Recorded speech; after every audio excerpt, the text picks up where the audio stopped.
નવસારીમાં વાંસદા ખાતે અનંત પટેલની આગેવાનીમાં ન્યાય રેલી યોજાઈ. વાવાઝોડા અસરગ્રસ્ત પરિવારોને સહાય ન મળતા ન્યાય રેલી યોજાઈ. રાજ્ય સરકારના કર્મચારીઓ માટે મોંઘવારી ભથ્થામાં 3% વધારો કરાયો. કેન્દ્ર સરકારના ધોરણે 1 જુલાઈ 2025થી લાભ મળશે. રાજ્ય સરકારના કર્મચારીઓને 19 ઓક્ટોબરથી 26 ઓક્ટોબર સુધી રજાઓ રહેશે. કર્મચારીઓને 1 અઠવાડિયાનું મિની વેકેશન મળશે. રાજ્યની શાળાઓમાં 21 દિવસનું દિવાળી વેકેશન. માધ્યમિક શાળાઓમાં 16 ઓક્ટોબરથી, પ્રાથમિક શાળાઓમાં 17 ઓક્ટોબરથી દિવાળી વેકેશન.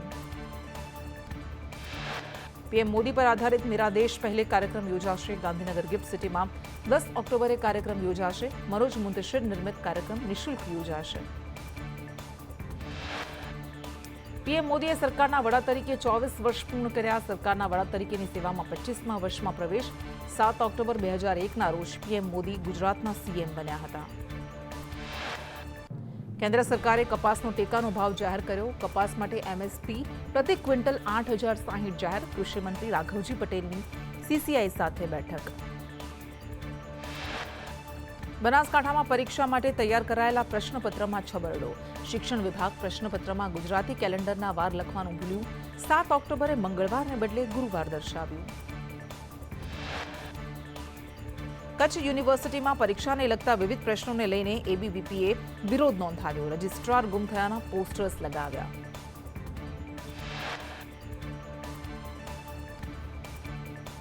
આરોગ્ય મંત્રી અને પ્રવક્તા મંત્રી ઋષિકેશ પટેલે કહ્યું, સુરતનો માંડવી તાલુકો નવો બનાવ્યો છે. અરેટના 8 ગામ માંડવીમાં લઈ જઈએ છીએ. પાગવેલ તાલુકાનું મુખ્ય મથક પાગવેલ રહેશે. રાજ્યભરમાં વિકાસ સપ્તાહમાં આરોગ્ય વિભાગ દ્વારા સાધનોનું વિતરણ. ટીબી માટે 16 કરોડના સાધનોનું વિતરણ. કેન્સરના નિદાન માટે 27,000 કર્મીઓને તાલીમ અપાશે. ઋષિકેશ પટેલે કહ્યું, આરોગ્ય માટે પીએમ નરેન્દ્ર મોદીએ ચિંતા કરી. દવા માટે એક સમયે ચિંતા રહેતી હતી. મા કાર્ડ વ્યક્તિના આયુષ્યની ગેરંટી બને.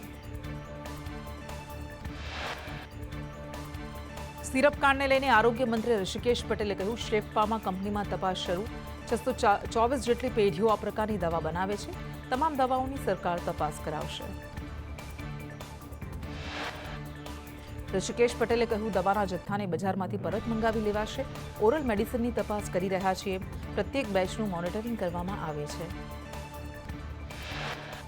બાવળામાં રેડનેક્સ અને શેફ કંપનીમાંથી કફ સિરપ જપ્ત કરાઈ. મધ્યપ્રદેશ સરકારે બંને કંપનીને નોટિસ પાઠવી હતી.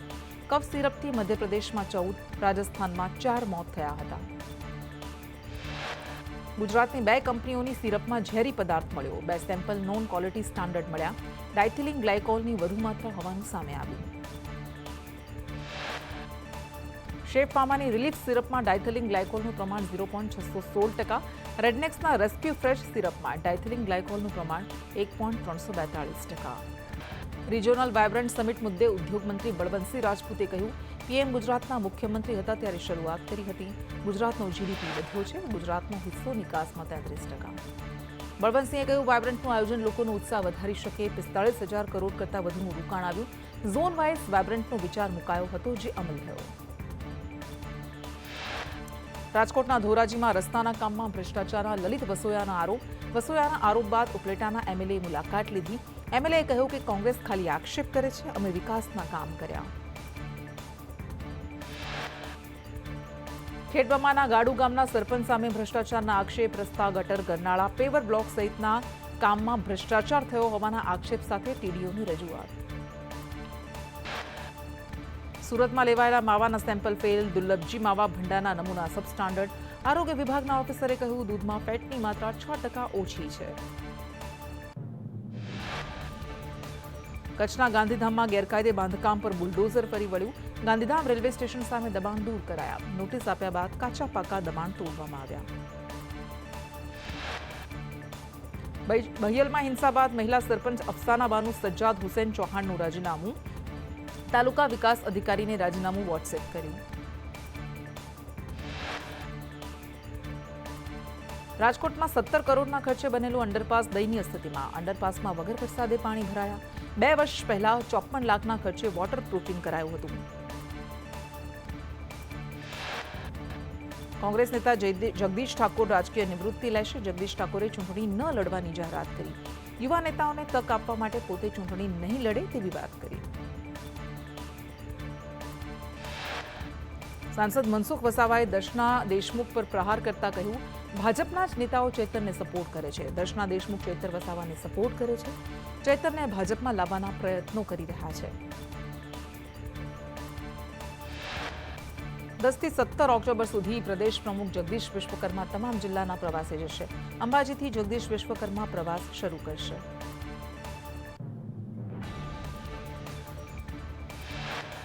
જગદીશ વિશ્વકર્મા શહેર જિલ્લાના પ્રમુખો સાથે બેઠક કરશે. સંગઠનના હોદ્દેદારો સહિત સાથે બેઠક કરશે. દાહોદ એપીએમસીમાં 16 બેઠક માટે 61 ફોર્મ ભરાયા. દાહોદ એપીએમસી માટે 17 ઓક્ટોબરે યોજાશે મતદાન. ખેડૂત વિભાગમાં 10 બેઠક માટે 31 ફોર્મ ભરાયા.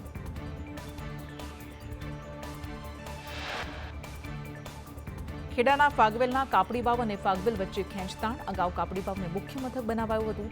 વિરોધ થતા ફાગવેલને મુખ્ય મથક જાહેર કરાયું. ભાવનગરમાં આરોપીઓને સાથે રાખી પોલીસે રિકન્સ્ટ્રક્શન કર્યું. મારામારીના આરોપીઓને પોલીસે કાયદાનું ભાન કરાવ્યું. ગાડી સાઈડમાં લેવાનું કહીને યુવકને માર માર્યો હતો.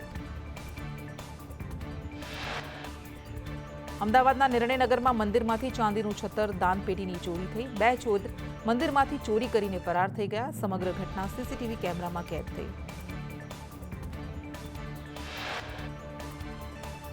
અમદાવાદમાં જેલમાં કેદીનું મોત થતા જેલ કર્મચારી સામે ફરિયાદ નોંધાઈ. તબિયત લથડતા સારવાર માટે ખસેડાયો હતો. મોત બાદ પીએમ રિપોર્ટમાં 26 જેટલી ઈજાઓ હોવાનું ખુલ્યું.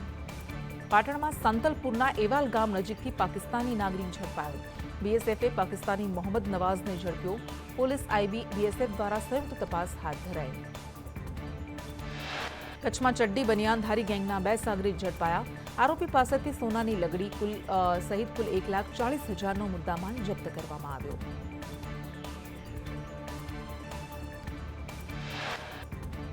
મોરબીના વેપારી સાથે ₹1,72,00,000ની છેતરપિંડી. વેપારીએ 6 સામે સાયબર ક્રાઇમમાં ફરિયાદ નોંધાવી. હોંગકોંગ કંપનીમાં ડીલ કરવાનું કહીને ઠગાઈ કરી. સુરતમાં ₹4,80,00,000ની ઠગાઈમાં નિકુંજ આંબલિયા મિતુલ ગોટીની ધરપકડ. હીરાના 6 વેપારીઓ પાસે કરી હતી છેતરપિંડી. પોર્ટલ દ્વારા હીરાનો મોટો જથ્થો દુબઈથી મંગાવ્યો હતો. સુરતમાં છેતરપિંડી કરનાર ત્રિપુટીઓની ધરપકડ. કોઈન અને ટોકનમાં રોકાણ કરાવીને છેતરપિંડી કરાઈ. 3-4 ગણા રૂપિયા આપવાની લાલચે 56,26,000નું રોકાણ કર્યું હતું. દ્વારકાના દરિયામાં 15 થી 20 ફૂટ ઊંચા મોજા ઉછળતા જોવા મળ્યા. ઓખા બંદર પર 2 નંબરનું સિગ્નલ લગાવાયું. માછીમારોને માછીમારી ન કરવાની સૂચના આપવામાં આવી.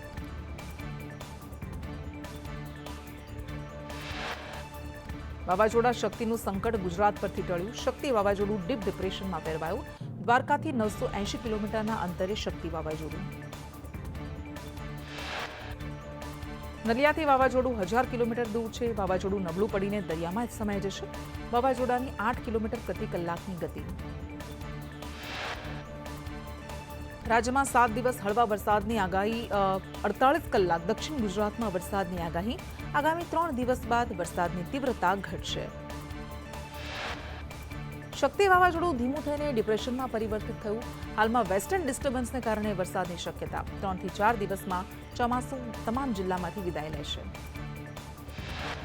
અમદાવાદમાં હળવા વરસાદની આગાહી. વાવાઝોડાને કારણે દરિયાકાંઠાના વિસ્તારમાં પવન ફૂંકાશે.